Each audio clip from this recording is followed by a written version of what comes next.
ఈరోజు క్లాస్లో మనం second semester skill paper business right ఈ స్కిల్ పేపర్లో యూనిట్ 3 లాస్ట్ యూనిట్లో 10 మార్క్స్ ఇంపార్టెంట్ క్వశ్చన్స్ నేర్చుకున్నాం. ఇంతవరకు మీకు ఈ క్లాస్ చెప్తే మొత్తం స్కిల్ పేపర్ మొత్తం అయిపోయినట్లే. సో ఎవరైనా చూడకపోతే మన ఛానల్లో ఉన్నాయి, మన యాప్లో కూడా ఉన్నాయి. యాప్లో కూడా మీకు 1 రూపీకే దొరుకుతాయి. ఎక్కువేం కదన్నా, జస్ట్ 1 రూపీ పీడిఎఫ్ ఉంటుంది, వీడియో క్లాస్లో ఉంటుంది. లేదంటే ఛానల్లో ఫ్రీగానే ఉన్నాయి. పీడిఎఫ్ అనేది మరలా యాప్లోనే ఉంటుంది. ఓకే, జస్ట్ 1 రూపీ అంతే. ఓకే, సరే మాట్లాడుకుందాం. ఈరోజు మనం లాంగ్ ఆన్సర్స్ 10 మార్క్స్ క్వశ్చన్స్, రెండు క్వశ్చన్స్, ఈ రెండు నేర్చుకుంటే 10 మార్క్స్కి నీకు యూజ్ అవుతాయి. ఓకే, సరేనా? ఒక 5 నుంచి 8 నిమిషాలు జాగ్రత్తగా వింటే 10 మార్కులు నీ చేతిలో ఉన్నట్లే. స్కిప్ చేయకుండా 5 నిమిషాలు జాగ్రత్తగా వినండి. ఓకేనా? సరే, first question, what is business report? అసలు బిజినెస్ రిపోర్ట్ అంటే ఏంటి, దానికి ఇంపార్టెన్స్ ఏంటి అని అడిగాడు. ఓకే, సరే. A business report is a bunch of facts. నేను మార్క్ చేస్తున్న ప్రతి పాయింట్ కూడా ఇంపార్టెంట్ అని అర్థం. అంటే ఆ లైన్ మీదే ఆ పారాగ్రాఫ్ మొత్తం డిపెండ్ అయి ఉంటుంది. A business report is a bunch of facts written in a systematic way related to a specific business matter as per a set of standard protocols. ఏం లేదన్న, ఒక బిజినెస్ రిపోర్ట్ అంటే ఆ బిజినెస్కి సంబంధించిన ప్రతి అంశాన్ని స్టెప్ బై స్టెప్ రాసి ఒక ఫైల్లా తయారు చేస్తారు. దాన్నే బిజినెస్ రిపోర్ట్ అంటారు. మన అందరికీ తెలిసిందే, కాకపోతే కొద్దిగా తెలుగులో తెలిసింది ఇంగ్లీష్లో రాయాలంతే. It helps concerned stakeholders to get a true knowledge of the problems, how to overcome the problem. So అందులో మన కంపెనీ ఫేస్ చేస్తున్న ప్రాబ్లమ్స్ ఏంటో కూడా ఉంటాయి ఆ బిజినెస్ రిపోర్ట్లో. వాటిని ఎలా ఓవర్కమ్ చేయాలో తెలుస్తుంది అని చెప్తున్నాడు. Next point, business reports are about showcasing a set of business related information like facts, analysis, figures and such. ఏం లేదన్న, సో ఈ బిజినెస్ రిపోర్ట్స్లో ఏముంటుందంటే మనకి ఎక్కడి నుంచి లాభాలు వస్తాయి, ఎంత వస్తుంది, ఏమేమి తప్పులు ఉన్నాయి, ఎలా కరెక్ట్ చేసుకోవాలి, ఎంతవరకు మన కంపెనీ ఎంతమంది ఎంప్లాయీస్ పనిచేస్తాం, ప్రతి డీటెయిల్ కూడా ఈ బిజినెస్ రిపోర్ట్లో ఉంటుంది. The objective of business report is to give the information in organised manner, step by step ఒక ఆర్గనైజ్డ్ మేనర్లో మనకి బిజినెస్ రిపోర్ట్ అనేది మనకి ఇవ్వడం జరుగుతుంది. Which helps to make major decisions. ఇది మనకి ఏవైనా పెద్ద డెసిషన్స్ తీసుకోవడానికి చాలా హెల్ప్ఫుల్ అవుతుంది. అదేవిధంగా future plan for the future, మన కంపెనీ యొక్క భవిష్యత్తు కూడా ఉపయోగపడుతుంది బిజినెస్ రిపోర్ట్ అని. Reports helps the business plan budgets and decide on promotions, advertisement based on the drafted information. So ఈ బిజినెస్ రిపోర్ట్ వలన మనం యాడ్ల మీద ఎంత ఇన్వెస్ట్ చేయాలి, ప్రమోషన్స్ మీద ఎంత ఇన్వెస్ట్ చేయాలనేది మనకు క్లియర్గా ఒక ఐడియా వస్తుంది అని చెప్తున్నాడు. సరే, పర్పస్ ఏంటి, ఈ బిజినెస్ రిపోర్ట్ యొక్క పర్పస్ ఏంటి అంటే, ఫస్ట్గా transmitting information. Business reports are the best source to transmit information from one person to other. ఈ బిజినెస్ రిపోర్ట్ వలన ఈ మన బిజినెస్లో అసలు ఏం జరుగుతుంది అనేది ఒకరి నుంచి ఇంకోటి తెలియడానికి ఉపయోగపడుతుంది. ఇది ఫస్ట్ పాయింట్. రెండోది, explanation of event. Reports helps the user to understand the information easy. ఈ రిపోర్ట్ ఇవ్వడం వల్ల చూసేవాడికి ఈజీగా అర్థమవుతుంది, ఈ కంపెనీలో ఇంత వస్తుంది, ఇంత లాభం ఉంది, ఇవి నష్టాలు, ఇవి క్లియర్ చేయాలి అని ఒక క్లియర్ ఎక్స్ప్లెనేషన్ అనేది ఉంటుంది అని చెప్తున్నాడు. అండర్స్టాండింగ్ ఈజీ అవుతుంది. మూడోదిగా మేకింగ్ డిసిషన్. సో వచ్చినప్పుడు అక్కడ తప్పులు ఎక్కడ ఉన్నాయి నీకు తెలుస్తాయి, ఎక్కడ డెసిషన్స్ తీసుకోవాలి, ఏ పాయింట్ని మార్చాలి, ఏం చేయాలి అనేది ఆ బిజినెస్ రిపోర్ట్ వల్ల తెలుస్తుంది. అదే చెప్పాను మీడియో పాయింట్. నాలుగోది, communication with external stake holders. నువ్వు నీ కంపెనీ గురించి బయట వాళ్ళతో మాట్లాడాలంటే అసలు నీ కంపెనీ ఎలా ఉందో నీకు తెలియాలి కదా. సో నాలుగో పాయింట్ ఏంటి, ఎక్స్టర్నల్ స్టేక్ హోల్డర్స్తో మాట్లాడడానికి, కమ్యూనికేట్ చేయడానికి ఇది మనకి ఉపయోగపడుతుంది బిజినెస్ రిపోర్ట్ అనేది. Next, development of knowledge base. ఈ రిపోర్ట్స్ వలన సో మనకి ఎక్కడి నుంచి ఎక్కువ మన కంపెనీకి ఎక్కడి నుంచి ఎక్కువ సోర్స్ ఆఫ్ ఇన్కమ్ వస్తుంది, లేదా ఏ బ్రాంచ్ నుంచి లేదా ఏ సైడ్ నుంచి మనకి మనీ ఎక్కువ వస్తుంది, ఎక్కడ డెవలప్మెంట్ చేస్తే మన కంపెనీ బాగుపడుతుంది, ఇలాంటివి రేపొద్దున ఇందులో ఏ బ్రాంచ్ని రేపొద్దున మనం డెవలప్ చేయాలి. సో ఇలాంటివన్నీ బిజినెస్ రిపోర్ట్ వల్ల తెలుస్తాయి. ఇది ఈ అనే point. Next, controlling. F, reports provides the required information to enforce controlling techniques. So ప్రతి కంపెనీలో తప్పులు ఉంటాయి, ఆ తప్పులు నియంత్రించడానికి పనికి వస్తాయి ఈ బిజినెస్ రిపోర్ట్ అని చెప్పాడు. ఓకే, దీనికి ఇంపార్టెన్స్ ఒక 2 పాయింట్స్ ఇచ్చాడు. Get every one on the same page. When there is a business plan, such reports play a vital role and it outlines the business finances, strategies, future plans, goals, future growth. అంతే. ఎలా business report వల్ల మనకు ఉపయోగం ఏంటి, ఎలా business plan చేయాలి, next సంవత్సరం ఎంత సంపాదించాలి, ఫ్యూచర్ ప్లాన్స్ ఏంటి, రేపొద్దున నా కంపెనీ గోల్ ఏంటి, ఇవన్నీ తెలుస్తాయి. రెండోది, quality. Make quality business decisions. So ఇలా చేయడం వల్ల కంపెనీ అనలిటిక్స్ చూసుకున్నప్పుడు సో ఎక్కడ బిజినెస్లో ఎక్కడెక్కడ డిసిషన్స్ తీసుకోవాలి, ఏ టాపిక్స్ మార్చాలి, ఏ ఏ పద్ధతిలో ఫాలో అయితే ఎక్కడ ఎంత వస్తుంది, ఈ బిజినెస్ క్వాలిటీ బిజినెస్ డిసిషన్స్ మొత్తం తీసుకోవడానికి ఈ బిజినెస్ రిపోర్ట్ అనేది అవసరం అవుతుంది అని చెప్పారు. ఇది ఫస్ట్ క్వశ్చన్ రా. ఓకే, 5 నిమిషాలు జాగ్రత్తగా వింటే ఒక క్వశ్చన్ వచ్చేస్తుంది. రెండో క్వశ్చన్ అన్న, explain the characteristics of a good business report.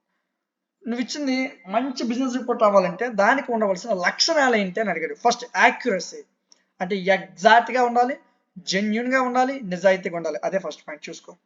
యాక్యురేట్గా ఉండాలి, అది ఖచ్చితంగా అందులో అన్ని నిజాలే ఉండాలి, జెన్యున్గా ఉండాలి. రెండోది రిలవెంట్, దానికి సంబంధించిందే ఉండాలి. నచ్చిన ఇన్ఫర్మేషన్ తెచ్చి బిజినెస్ రిపోర్ట్ రాసేయకూడదు. నీదే బిజినెస్, ఆ బిజినెస్కి సంబంధించినవే రాయాలి ఖచ్చితంగా, అంటే రిలవెంట్గా ఉండాలి. Next precise, unity, coherence and brevity must be maintained in the report. Also, it should be abridged so that the reader can easily navigate the report and look at the main elements. Report రాసేటప్పుడు main elements మొత్తాన్ని కూడా నీవు ఒక బోల్డ్ letter ఫార్మేట్లో కానీ లేదా చూసేవాడికి ఎవరైనా అర్థం చేసుకునేటప్పుడు ఆ పాయింట్ మీదకి నీకు ఫోకస్ వెళ్ళాలి, ఆ విధంగా చేయాలని చెప్తున్నాడు. Next objective, recommendations that the report offers should be logical conclusion of the research findings and analysis. Okay, నువ్వు బిజినెస్ రిపోర్ట్లో ఎలా ఉండాలంటే నువ్వు మొత్తం రీసెర్చ్ చేసింది, నువ్వు అనాలిసిస్ చేసింది మొత్తాన్ని లాజికల్ కంక్లూజన్లా, అంటే ఒక కంక్లూజన్ టైప్లో రాయాలా. In addition it should be unbiased as well as must not cover the interest of the person preparing the report. Next last point, clear, the writer should maintain clarity in thoughts while preparing the report. Report తయారు చేసేవాడికి అసలు వాడు ఏం చేస్తున్నా వాడికి ఒక clarity ఉండాలా అని చెప్పాడు. You should identify the source first after the present and arrange all the findings in orderly manner. ఏ దాని తర్వాత ఏం పెట్టాలి, ఒక దాని తర్వాత ఒకటి చేయాలి కదా. ఈ బిజినెస్ రిపోర్ట్లో ఒక పాయింట్ తర్వాత ఇంకొక పాయింట్ రాయాలి, ఒక దాని తర్వాత ఒకటిని పేర్చుకుంటూ వెళ్ళాలి. అసలు ఫస్ట్ ఏది పెట్టాలి, రెండోది ఏం పెట్టాలి, మూడోది ఏం పెట్టాలి అనేది అక్కడ తయారు చేసేవాడికి ఒక క్లారిటీ ఉండాలని చెప్తున్నాడు. నెక్స్ట్ రీడర్ ఓరియంటెడ్, అంటే రిపోర్ట్ తయారు చేసేవాడు ఆడి తరపు నుంచే కాదు, చదివేవాడి తరపు నుంచి కూడా ఆలోచించాలా, ఆ టైప్లో కూడా తయారు చేయాలా. Next simple and unambiguous, one should be use simple unambiguous language to write report రాసేటప్పుడు సింపుల్ లాంగ్వేజ్ రాయాలా. నువ్వు గ్రాంధిక్ భాషలో రాసేవానికి ఆడికి ఏం అర్థం అవుతుంది, సింపుల్గా రాయాలా. అలా రాసేటప్పుడు ఆడికి ఈజీగా ఉంటుంది. It is a business document with a general purpose utility, so it should not create confusion. రాసేటప్పుడు క్లియర్గా ఉండాలి, కన్ఫ్యూజన్ చేసేటట్టు కాదు. అంతేరా, 8 నిమిషాలు నువ్వు కష్టపడి చదివితే 10 మార్కులు నీ చేతిలో ఉన్నట్లే. First question, difference between writing copy for print and digital.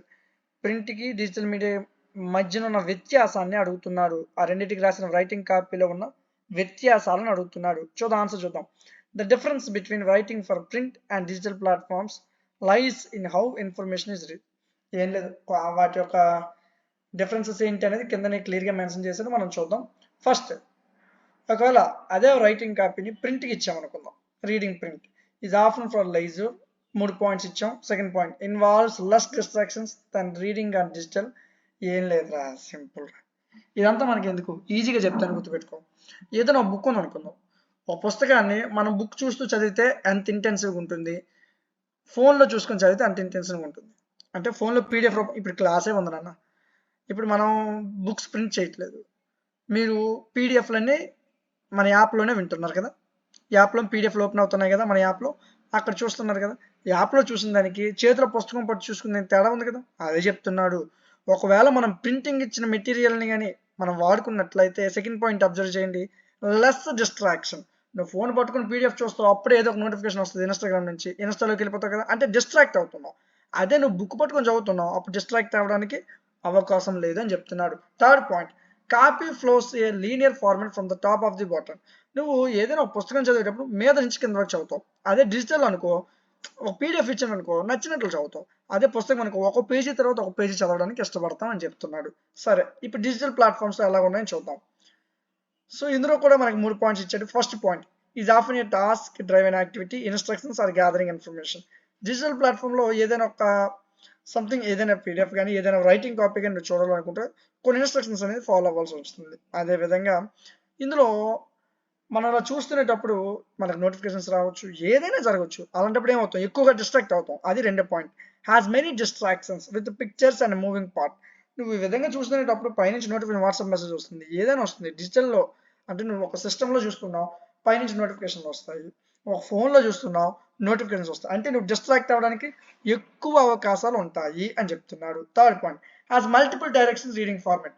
ఏం చేస్తావంటే నువ్వు డిజిటల్లో చదివేటప్పుడు నీ ఫోన్లో పీడిఎఫ్ చదువుతున్నప్పుడు ముందుకి వెనక్కి ఎక్కువ తిప్పడానికి ఆశపడతాం. ఒక పుస్తకం అయితే ఎలా ఉంటుందో అలా చదువుతాం, లైన్గా మీద నుంచి కింద వరకు. అదే డిజిటల్ ప్లాట్ఫామ్లో చదివేటప్పుడు నచ్చినట్లు చదువుతాం, అంటే ఈ క్వశ్చన్ చదువుతాం, తర్వాత చదువుతాంలే ఇంకో క్వశ్చన్కి వెళ్ళిపోతాం, అలా చదువుతాం. డిజిటల్ ప్లాట్ఫామ్లో ఇది ఒక ఇబ్బంది అని చెప్తున్నాడు. Digital platform copy exist to guide and inform.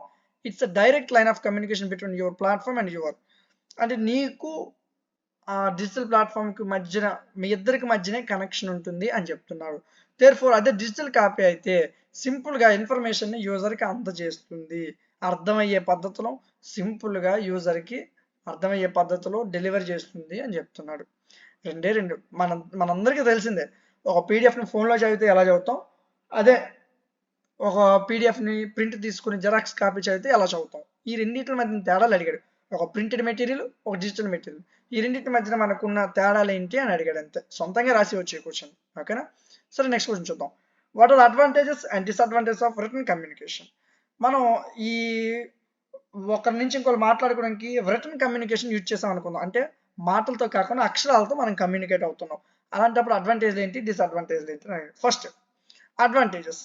Written messages do not have to be delivered on the spur of the moment. They can be edited and revised several times before they are sent so that the content can be shaped to maximum effect. ఏం లేదు, simple, అదంతా మనకు అవసరం లేదు, easy గుర్తుపెట్టుకో. ఒక paper మీద నువ్వు రాసారా, నీ ఫ్రెండ్కి ఏదో చెప్పాలనుకుంటున్నావు, పేపర్ మీద రాసావు. పేపర్ మీద రాసేటప్పుడు ఏం చేస్తావు, రెండోసారి చూసుకుంటావు, తప్పులు ఏమైనా ఉంటే ఇలా తప్పు గీత కొట్టుకుని మరలా అది మార్చుకుంటావు. సో ఇలాంటి ఎడిట్ చేసుకునే ఆప్షన్ మనకి పుస్తకం మీద ఉంటుంది. రిటన్ కమ్యూనికేషన్లో నీకు అడ్వాంటేజ్ ఏంటి, నువ్వు రాసేటప్పుడు లేదా మెసేజే టైప్ చేస్తావు అనుకుందాం, ఎక్కడైనా తప్పు ఉందనుకో మరలా బ్యాక్ వచ్చి ఎడిట్ చేసుకుని అది క్లియర్ చేసుకుని వెళ్తావు. ఇది ఫస్ట్ అడ్వాంటేజ్. రెండోది, written communicates provide a permanent record of the message and can be saved for later study. So written ఇలా రాసి కమ్యూనికేట్ చేయడం వల్ల లేదా టైప్ చేసి కమ్యూనికేట్ చేయడం వల్ల అది సేవ్ అవుతుంది, తర్వాత అయినా నువ్వు చూసుకోవచ్చు దాన్ని. అది రెండో అడ్వాంటేజ్. మూడోది, written forms of communication also enable recipients to take more time in reviewing the message and providing appropriate feedback. So ఇలా రిటన్ కమ్యూనికేషన్ చేయడం వల్ల, అంటే నువ్వు టైప్ చేసో రాసో పంపించడం వల్ల వాళ్ళు దాన్ని పూర్తిగా చదివి దానికి సంబంధించిన పూర్తి ఫీడ్బ్యాక్ని కొద్ది టైం తీసుకుని మనకు క్లియర్గా ఇవ్వగలరు అని చెప్పారు. ఓకేనా? సరే, సింపుల్గా next point, written forms of communication are often considered more appropriate for complex business messages that include important facts and figures. So మన బిజినెస్ పర్పస్లో చూసుకునేటప్పుడు ప్రతిదీ డాక్యుమెంటేషన్ రూపంలో ఉంటుంది, అంటే రిటర్న్ కమ్యూనికేషన్ అంతా ఆ విధంగా ఉండేటప్పుడు అందులో ఏవి ఇంపార్టెంట్ అవన్నీ మొత్తం అక్కడ రాయడానికి ఈజీ అవుతుంది, 1-2 సార్లు చూసుకోవడానికి ఈజీ అవుతుంది అని చెప్తున్నాడు. Last point, good writing skills often lead to increase customers. So ఈ రిటన్ కమ్యూనికేషన్ నీకు బాగా ఉంటే, ఈ రైటింగ్ స్కిల్స్ నీకు మంచిగా ఉంటే నువ్వు కస్టమర్స్ని కూడా ఈజీగా అట్రాక్ట్ చేయగలవు, వాళ్ళ కస్టమర్స్ కూడా నీకు పెరుగుతూ ఉంటారు అని చెప్తూ వచ్చాడు. Next, improved inter organisation efficiency and enhanced image in the community and industry. So నువ్వు ఏ కంపెనీ కింద పనిచేస్తున్నావో, ఏ ఇండస్ట్రీ పనిచేస్తున్నావో అక్కడ కస్టమర్స్ని తీసుకురావడంలో నువ్వు నీ వల్ల ఎక్కువ కస్టమర్స్ వస్తూ ఉంటారని చెప్పాడు. అర్థమైందా? రిటన్ కమ్యూనికేషన్ రాయడం వల్ల ఉపయోగాలు అంతేనా, సింపుల్. నేను రాసి నీకు ఇచ్చాను అనుకో, ఫస్ట్ ఏంటి, నేను రాయడం వల్ల అక్కడ ఏమైనా తప్పులు ఉంటే నేను రెండోసారి చదివినప్పుడు నాకు తెలిసిపోతుంది, నేను మార్క్ చేసుకుని మళ్ళీ ఆ తప్పుని సరిదిద్దుకొని నీకు ఇస్తాను. రెండోది ఏంటి, అలాగే ఇవ్వడం వల్ల నువ్వేం చేస్తావు, మొత్తం క్లియర్గా చదువుకొని దానికి ఒక మంచి ఫీడ్బ్యాక్ని నువ్వు బయటకి ఇస్తావు. అది రెండో పాయింట్ రా. అదే మూడోది, ఇంకో పాయింట్ ఏం చెప్పాడు మధ్యలో, ఇంకో సెకండ్ పాయింట్, ఈ విధంగా చేయడం వల్ల ఒకవేళ ఏదైనా తప్పు వాట్సాప్ మెసేజ్ నీకు పంపించాను అన్న, ఏదైనా నేను నీకు ఏంటి మెసేజ్ పంపించాను నేను చదవాలనుకుంటే ఏమవుద్ది, తర్వాతైనా నువ్వు చదువుకోవచ్చు కదా. ఇప్పుడు నేను నీకు మెసేజ్ పంపించాను, 1 గంట తర్వాత అసలు నీకు ఏంటి పంపించాను నేను మర్చిపోయాను, అప్పుడు వాట్సాప్లోకి వచ్చి చూసుకోవచ్చు. లేదా ఒక పేపర్ మీద నీకు ఇచ్చాను, మరలా ఆ పేపర్ చూస్తే గుర్తొస్తుంది. సో రిటర్న్ కమ్యూనికేషన్ వల్ల ఇవి మనకు యూజెస్. అదే డిసడ్వాంటేజెస్ ఏంటి అని అడిగాడు. First, the sender of written communication does not general receive immediate feedback to his or her message. ఏం లేదు నాన్న, ఇప్పుడు రిటర్న్ కమ్యూనికేషన్ వల్ల వాట్సాప్లో నువ్వే నీ ఫ్రెండ్కి మెసేజ్ పంపించావురా, అది వెంటనే రెస్పాండ్ అవుతుంది, నెట్ ఆన్ చేయలేదు, ఏదో పనిలో ఉన్నాడు, వెంటనే రెస్పాండ్ అవ్వలేదు కదా. సో ఇది ఒక డిసడ్వాంటేజ్, అంటే దానివల్ల నీకు ఫ్రస్ట్రేషన్ వచ్చే అవకాశం ఉంటుంది, వెంటనే అక్కడి నుంచి రెస్పాన్స్ రాదు అని చెప్తున్నాడు. రెండోది, written messages often take more time to compose. ఇలా రాసి పంపించడం చాలా ఎక్కువసేపు. ఇది ఏముందిరా, నువ్వు మెసేజ్ టైప్ చేయడం ఎక్కువసేపా, నీ ఫ్రెండ్తో నువ్వు మాట్లాడడం ఎక్కువసేపు. ఫ్రెండ్తో నువ్వు 1 నిమిషం మాట్లాడింది మొత్తం టైప్ చేయాలంటే 10 నిమిషాలు పడుతుంది. సో అంటే ఆ రాయడం అనేది చాలా కష్టమైన పని, చాలా ఎక్కువ టైం తీసుకుంటుంది అని చెప్తూ వచ్చారు. ఇవి దాని యొక్క 2 డిసడ్వాంటేజెస్. ఇది నీకు బాగా తెలియాలంటే నువ్వు నీ ఫ్రెండ్తో మాట్లాడేటప్పుడు ఎలా ఉంటుంది, నువ్వు నీ ఫ్రెండ్తో రాసి కమ్యూనికేట్ చేస్తావు, అంటే వాట్సాప్ మెసేజ్ టైప్ చేస్తూ కమ్యూనికేట్ చేసావు, దానికి నువ్వు నీ ఫ్రెండ్ పక్కన కూర్చొని మాట్లాడుకున్నావు. ఈ రెండింటికి తేడాలు తెలిస్తే ఈ క్వశ్చన్ ఈజీగా రాసేయచ్చు. రిటర్న్ కమ్యూనికేషన్ మీద ఖచ్చితంగా 5 మార్క్స్ అడుగుతాడు. ఓకేనా? సో జస్ట్ 8 మినిట్స్ నువ్వు క్లియర్గా నేర్చుకుంటే ఈజీగా 5 మార్క్స్ అనేది గెయిన్ చేయగలవు. ఓకేనా? సో వీటికి సంబంధించిన పీడిఎఫ్ మన యాప్లో ఉంది. జస్ట్ 1 రూపీకే దొరుకుతుంది మీకు అక్కడ. App name DMT logics, play స్టోర్లో ఉంటుంది, డౌన్లోడ్ చేసుకోండి. వీడియో ఎంతవరకు చూసామంటే నచ్చే ఉంటుంది. ఖచ్చితంగా లైక్ చేయండి, మీ ఫ్రెండ్స్కి కూడా షేర్ చేయండి. చాలా వరకు డిగ్రీకి మన క్లాసెస్ అనేది ఎక్కువగా బూస్ట్ అవ్వట్లేదు, అంటే చూస్తున్నారు వెళ్ళిపోతున్నారు, లైక్ చేయట్లేదు. అలా మీరు లైక్ చేస్తే మాకు ఎంతో సపోర్టివ్గా ఉంటుంది. ఓకేనా? సో లైక్ చేస్తారని నేను ఆశిస్తున్నాను.